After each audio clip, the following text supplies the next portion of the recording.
Hello and welcome to episode 11 already. Cannot even show my fingers with 11. 11 of the Faith Building Podcast with your amazing hosts, Vladi Kuna and Norman Gräter. And today it's a very, very interesting topic for some of us because the headline is Feeling is the Secret. And how I was born and raised in South Germany, I would rather say doing is the secret of success. And now today we have feeling is the secret of success or a happy life. Vladi, why is feeling the secret? well, it starts with a book from Neville Goddard, who is our favorite author and mentor. Feeling is the secret because if you go back to our last episode about female and male energy, and we were saying about doing and being, and I love that Norman actually pointed it out because I wouldn't even bring this up. But he made me realize that the female energy, which is now in the 20 years, we really need to focus on bringing a female energy into more things. Feeling is the part because being means who are you? And remember, you don't attract what you want or desire, you attract who you are. Now, who you are is a vibration of the feelings. So when we go to the basic personal development mindset, it's you have a thought and that comes out. Yeah, it's out there in the universe, God, higher power, whatever you call it. And then you attract these back through feeling through your heart. And Joe Dispenza talks about this a lot, is where it becomes the magnet and it's the feeling that changes your vibration. And what happens to the vibration is you change frequency. So you're either rising up or you're going down. And I remember Bob Proctor used to say, you cannot be stuck or stagnant. I mean, we all use this, right? We all say, I feel so stuck and I don't know how to get on with this.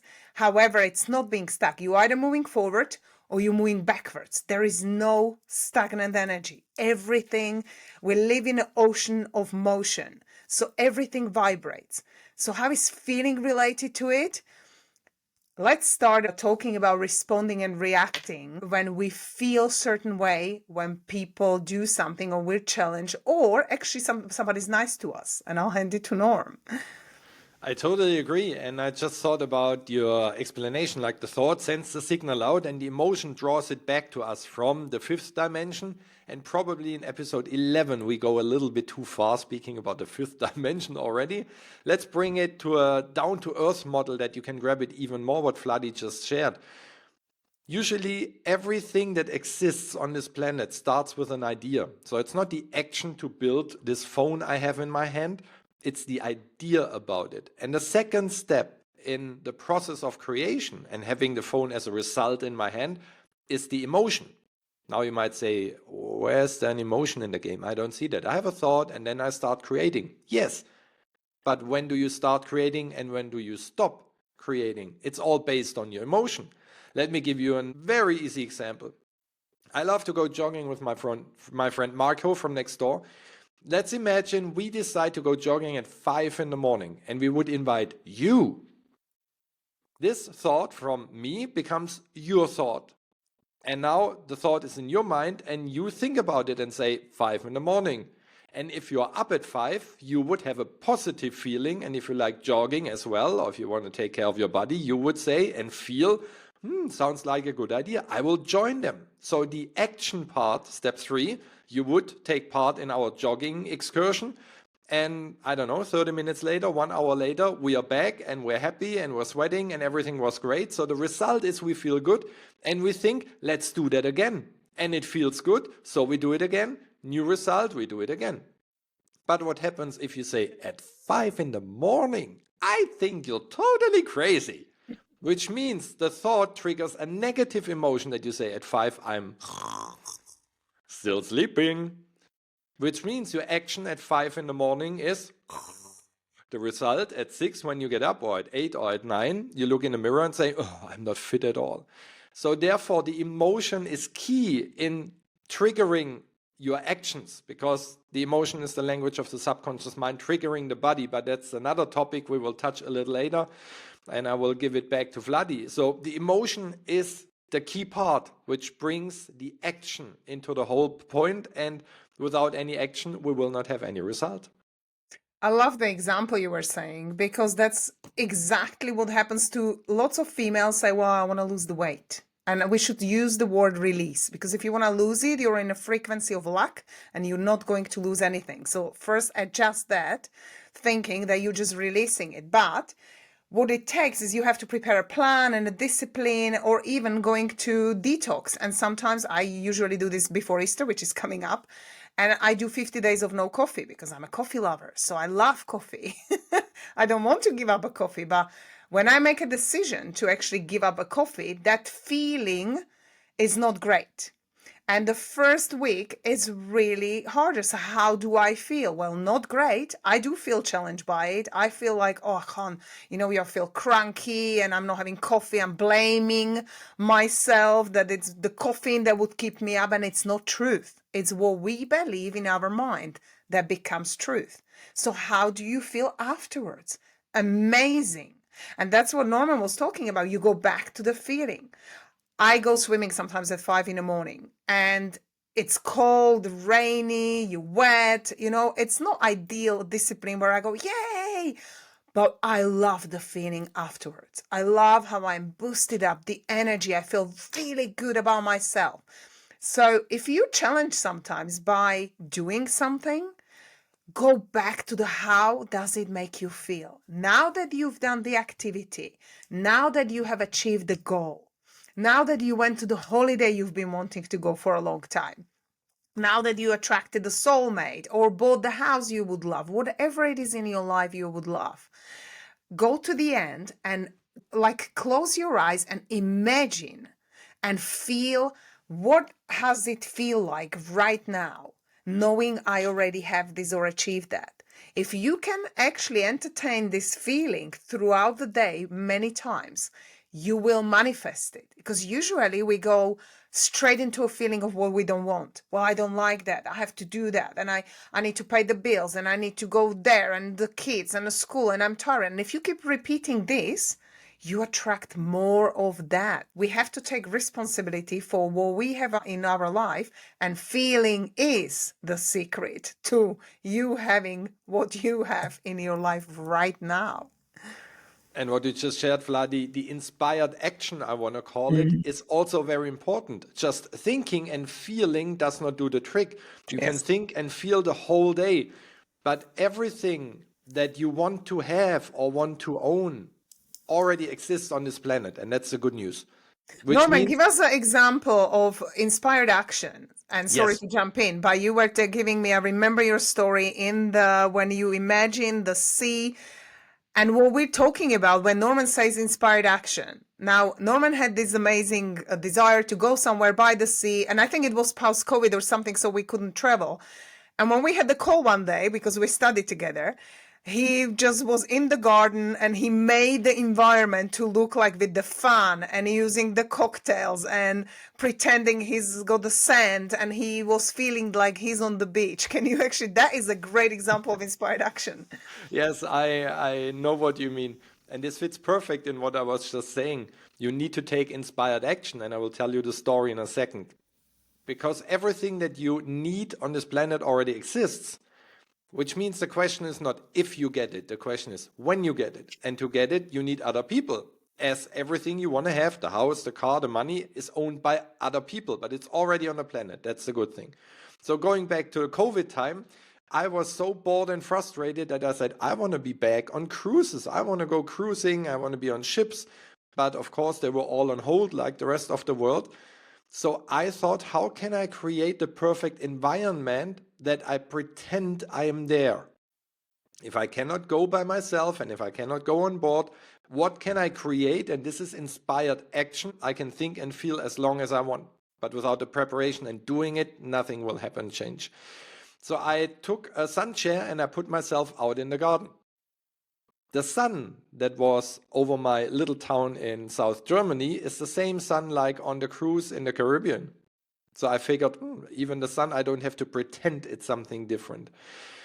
The wind that blew around my face and my body, it's actually the same wind that blows around my body in the Caribbean. Maybe it takes a while until it gets there, but basically it's the same wind. So I got myself a cocktail, I closed my eyes, I opened YouTube, I looked for a clip with ocean sound for 2 hours, and I listened to ocean sound. And now something strange happened. The neighbors started the high pressure water hose thing. We Jet, call it jet Cal washing. Shop because that's a company that builds, I think, the most popular ones. But the high pressure water thing in his yard, he was cleaning his yard with a so I opened my eyes again. I thought, he's destroying my whole picture. I don't feel good anymore.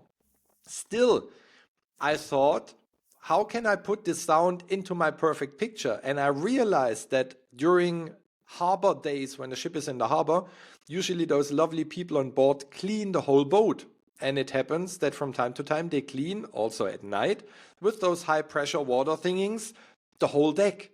So I figured I'm just laying on a harbor day next to the pool and they're cleaning the outside of the ship that they can only do in the harbor. And I hear the, but I'm in the Caribbean, which means if you take inspired actions and take all the things in your surrounding into the story, you will feel good. And again, feeling good is a choice. It's a choice of focus. And therefore, feeling is really the secret. I love that story. I always love that story. I remember you actually being in those glasses and having the cocktail. But I it look really good. brings, you did. It brings me to how people sometimes say, oh, she made me feel so bad. Or you meet a person at the counter or somebody at the shop or somebody just doesn't provide the services the way you desire and it upsets you. Now, this goes back to how do we feel? It's something that is inside us that is sometimes unhealed that is actually causing us to feel this. It's not the other person's behavior. You can pretend like Norman did in this situation. He just blanked the reasons why we couldn't travel and stuff and created the space and environment that made him feel the way he would love to feel if he was somewhere else. You can do the same. I know this story from actually one of our mentors and I love it. And it's a good example to a feeling where there was someone at the counter. This is in the US. It's actually a true story. And the lady at the check counter was like throwing she was scanning the food and throwing it on the side. And she was really mumbling something. She was clearly not having a great day.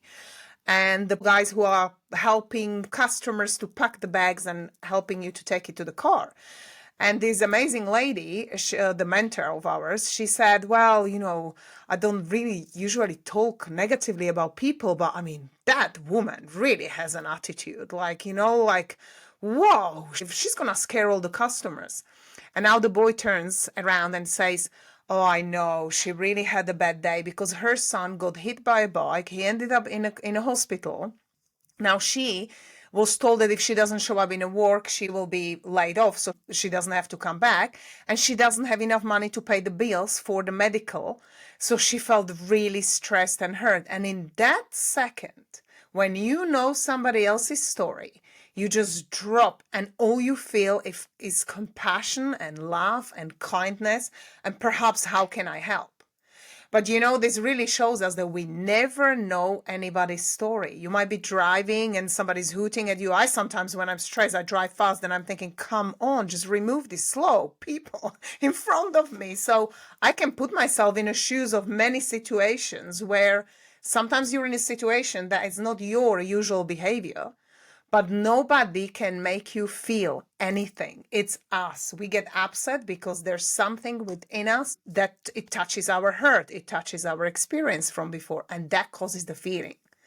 And as Norman said, we will talk more about emotions and the energy around you. But really why is the feeling the secret is whatever you would love is how do you feel about it? And it comes to a self-esteem because it's not about what other people think about you. It's about what you think of yourself. How do you feel about yourself? Are you grounded? This is why we're continuously, guys, telling you about self-love and self-worth and self-deserving and feeling more than good enough. And I'll hand it to Norm on this subject. So true. I remember the story when you started telling. I thought, oh, what was the end? What was the end? And yeah, it became more and more clear. It was the boy that got hit and so on. I was just reminded when you shared the story that we should forgive people more often, to forgive them being rude to us, being not kind, mistreating us, whatever.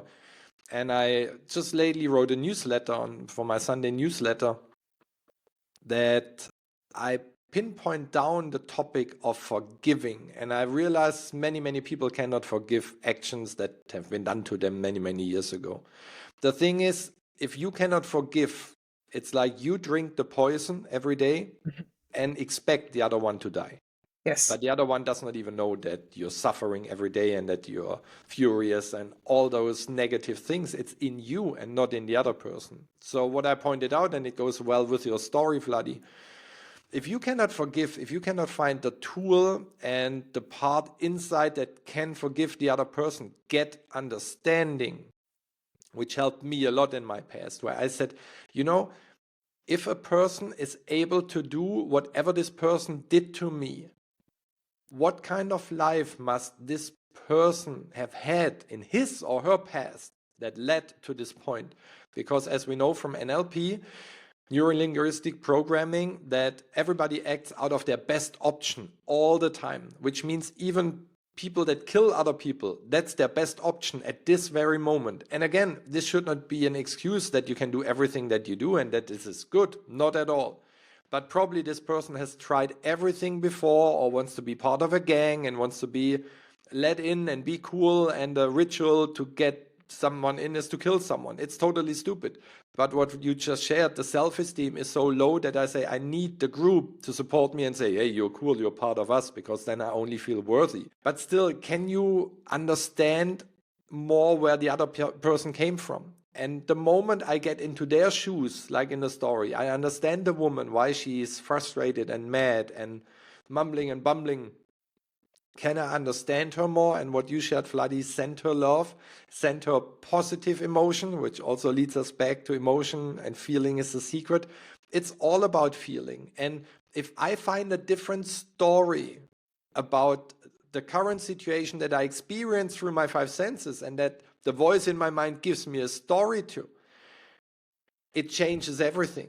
And just to end this part with another quick story. Yesterday I had an idea what I can do for an application for America's Got Talent, what I'm just currently working on.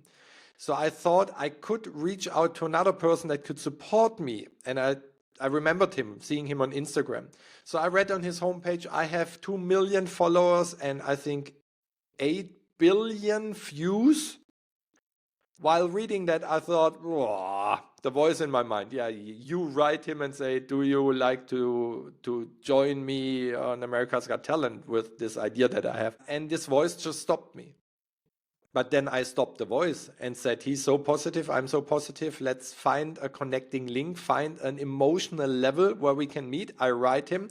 And if this should be, it will work no matter how many views or clicks he has and how less view and clicks I have. That's not what it's all about. I come from a total different point of perspective. I come from the emotional part, as emotion is the secret. Don't come from the facts and figures. Nobody cares. Come from a total private part and see what's happening. I love that. And it's a really great point for all of you guys. We always have an idea. And Norman started this podcast with saying what it is, an idea. But really, how many times we say, I can't do that. I'm not good enough at that. I don't have enough education. And it really is about feeling. Think about that. You change that if you're a grumpy person and you wake up every morning like, oh God, another day, like this is becoming a habit. Change it. You can change the same way as we were talking about falling in love. What happens between one day being grumpy and next day waking up being in love and the world is just different and you're seeing everything in a beautiful pink glasses? I know Norman's got blue, but it's the same. Is seeing them through a lenses of love and kindness and joy and passion and fascination, I should mention. But really, I love what you said about forgiveness, because forgiveness is not about what happens to the other person. And we actually studied forgiveness with Mary Morrissey, and I remember she said it's what happens inside you. If you can't forgive, is it Gandhi or who actually said that if you're trying to hurt someone and you're picking up the hot coal, trying to throw it at them, the only person who burns is you. It's no one else. They might be even living in their happy zone. They don't even know how angry you are at them or whatever emotions. and feelings you have towards these people or situations. This is why so many times we encourage you, don't watch news and stuff. Why? Because it's upsetting, because it's full of negativity and lies and manipulation. And in fact, when I work with a client, they have to come off reading news for 30 days. And they sometimes look with this fear in their eyes, like, why I'm not going to know what's happening in the world. So trust me, I never watch any news. I don't read newspapers for years. And it's doing me great. And all the big news out there, you're going to find out from other people. So you're not going to be misstated or anything. But you will realize how much freedom you have to think more positively, differently, and you're going to focus on you, because things that are out of your control are causing you to feel a certain way, but then you're attracting the things in your life that you don't want to have. And it is like a vicious circle sometimes, but create a loving circle. You can switch from it. Just give it a go. I mean, what do you have to lose if you just make a decision? I'm going to wake up as the happiest person ever for next 3 days. And then you're going to realize, well, I actually like this. My day went really well and I had people were nicer to me and actually the food is better and I'm really happy because things are happening to me. I'm loving this. And you will stay that way because you will instantaneously see the difference if you make a decision to smile at 3 people today, randomly. Just smile at them. And even if they don't smile back immediately, because they might be, as we were telling the story, they might be, in their thoughts or wherever they are, it will change their day. There is a day I think of a person who smiles at me beautifully, and maybe I was in the clouds with my thoughts, thinking, oh my God, what do I have to cook for kids and all the stuff we have to do. And then I did think of this person later in the day a few times, like that just made me feel so good, that smile. And they did nothing. They even said nothing. They just smiled. So true. Be very aware of what you let in your mind, like Vladi just shared. Let go of the news, because the news is not what happens in the world. It's a collection of the worst things that happen in the world, because bad news sell. If you would have just positive news, there was supposedly a newspaper in the UK many years ago that just printed positive news, went out of business after a short while. Nobody bought it. I realized that 2 days ago, as we spoke about Lost, the Netflix series Lost a couple days ago, or a couple episodes ago, I got stuck yesterday, or 2 days ago already. And I had to watch 3 or 4 episodes at night, and I really watched them until I hit the bed. Right before going to bed, I stopped watching and I said, I continue tomorrow. The dreams I had afterwards, because Lost has some mysterious and sometimes wicked and interesting scenes and parts and stuff. I had such a wicked dream. I don't want to say a nightmare, but just totally wicked. There was action involved, of course. Then Anke, my spouse, was included. She got picked up by a guy in a Corvette. She fell for him and got a nipple piercing and stuff. You're like totally stupid stuff. Where I woke up not very relaxed in the morning and I thought, yes, I know why this happened. It's about what do you let into your mind right before you go to bed. And I remember Arnold Schwarzenegger that he shared, never ever watch any social media, movies, stuff like that, 3 hours before going to sleep. Focus on the things you want. Focus on beautiful stories. You can read a love story. Do something that really puts you to sleep in a peaceful way. And that's another key we want to gift you with today. And I hand it back to Vladi for her final words of this episode 11. I think my final words were triggered by what you just said, because it's so true. Last 5 minutes of your day when you go to bed, and what you are thinking is it's that almost pre-sleep moments. So it's when your brain waves are entering delta, but they still in theta, and it's literally what's happening is like, it's the drifting off. So you're almost asleep, but you're not there. That is the most crucial part of the day, because you actually then plant the seeds for a next wake up. Because when you actually fall asleep, you zoom off. So you're in the space of subconscious. And I mean, we'll talk about this deeper in the next episodes. But really, pay attention. And what I always do, I ask God, because I use God, but you can use universe and higher power for the help. So it's the question I have, what do I want to find solution to? What do I need help with? And that's what kind of almost sent to the universe before the sleep. and just stay in a gratitude. Just say, thank you for another amazing day. I will wake up in the morning full of joy and gratitude, and tomorrow is a new day, new plate, and I will wake up refreshed. And I think we just touched this topic like you just shared in episode 12. We mix gratitude and emotion, and what comes out, we will just see in episode 12. Until then, take care. Bye-bye. Thank you for watching us.